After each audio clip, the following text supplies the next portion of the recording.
Wow. That was great. That's a great bike. Really like it. Tired of choosing between an e-bike for commuting and one for off-road? Well, the Segway Xafari and Ride1Up Portola both claim to do it all. So this one is the Ride1Up Portola. It's their little foldy bike. And man, this thing's got some power to it. I pitted these two bikes against one another to bang out a quick, non-scientific comparison to different e-bikes that largely do the same thing. Commute from point A to point B. I would consider purchasing this bike. This is the throttle. So this is a throttle bike. It'll go right up to about 20 with the throttle. Let me do say this off the top. Test ride each before buying either. Both have big motors, both have solid commuter and cargo capability that many other e-bikes simply do not. Both offer serious value. The Xafari right now is on sale for under $2,000, and you can pick up a Ride1Up Portola for under $1,000. Now, why might you choose one over the other? Here's my take. As just mentioned, the first up to bat is price, budget.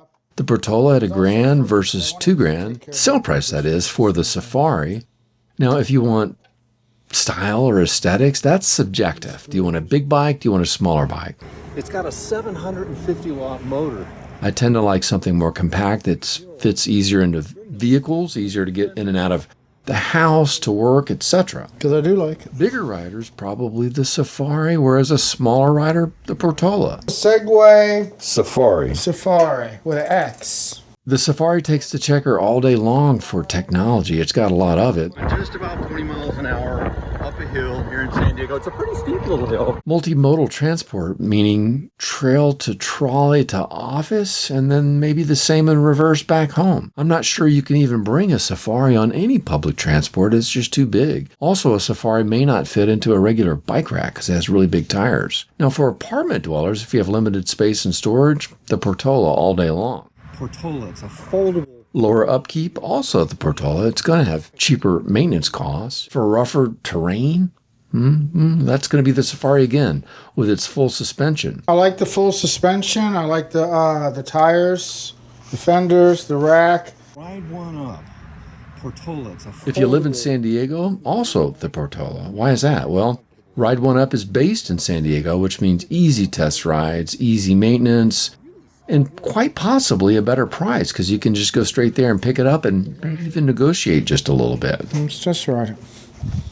If you want a smoother or premium, more comfortable ride, the Xafari is going to win that one out all day long because it has full suspension and big tires. It's a bigger, more comfortable bike. Remember, that Xafari, bottom line, it's a big bike, a big, comfortable bike. It can take on just about any terrain or any type of rider. Portola.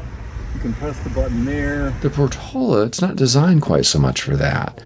It's more limited to the type of terrain that it can and should cover. Now, if you're tired of traffic jams and expensive gas and you want to experience the freedom of e-biking, but not sure which is right for you, again, my best suggestion, go down and try them both. Like, I may like one and hate the other, and for you, it may be the exact opposite. I really liked it. Yeah, this is one of the better bikes I've ridden so far. I've ridden probably a couple hundred electric bikes. Yeah, this is probably top 3 I've ridden.